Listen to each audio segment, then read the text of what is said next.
আচ্ছা ভাই, তোমরা যারা রাস্তাঘাটে যে আমাগো দীক্ষা প্রশংসা করো, মানে তোকে কি কইছে যে আমাগো দীক্ষা তোরা প্রশংসা কর, ক যে আমি সুন্দর, আমার চুল ভালো, আমার থতনা ভালো, একবারও কইছে ক? একবারও কে কইছে তুই হাইতে দিতে কিলিকা প্রশংসা করবি? মানে অগোজানো মুখ না। গতকালকে আমার একটা আপু বলতেছে, দেখা হওয়ার পরে রাস্তায় দেখা হয়েছে, আরে রাকিন তোমার স্কিনটা কত সুন্দর হয়ে গেছে, কত হেলদি হয়ে গেছে, আল্লাহ। ওমা, আজকে সকালবেলা এটা দেখতেছি ও কয় নেই, ও পুরো স্যাপ ছিড়াই দিছে। বিশ্বাস করেন ভাই, ও পুরো স্যাপ ছিড়াই দিছে আমার মুখটার উপরে, বিসিটা পুরো বইটা গেছে গা। এটা তো কিছুই না।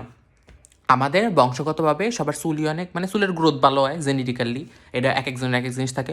ওমা, ওরা পুরো জেনেটিক লড়াই দিছে, আমার শান্তি পুরো চুল লাগেছে এখন ক হনতে হনতে। বিশ্বাস করেন ভাই, মানে অগমুখ না মানুষ যে কালা জাদু করে, তন্ত্রবিদ্যা করে, দরকার ডাকি ভাই। এই যে আমাকে মতন বাংলাদেশি গো ভাড়া করে নিবে, মুখ দিয়ে একটা কথা ছিড়াইবে, ফইল্লা যাবি গিয়া। ওরা এত খাস নিয়েইতে কয়, বিশ্বাস করেন ভাই। মানে এতটা খাস নিয়েতে যদি আমি এখন ইংলিশ পড়তাম, আমার মনে হয় আইএলসের মার্ক 9-10 পেয়ে যেতাম আমি। বিশ্বাস নয়, 10 পেয়ে দিতাম। মানে অগ আর কোনো কাম কাজ নাই। মানে তোরা রাস্তাঘাটে যদি এরপরে তা দেখছি না যে এইসব কথা করছিস, বিশ্বাস করে কিছু না কইতে পারলে না, হার সময় একদম থু সিরায় দৌড় দিমু, স্যাপ সিরায় একদম দৌড় মারমু। ছোটবেলায় আগে দিতাম না এমনি। এইসব জিনিস করার তা সাবধান থাক, প্রশংসা করবি না, আর জীবনে প্রশংসা করবি না, শালা।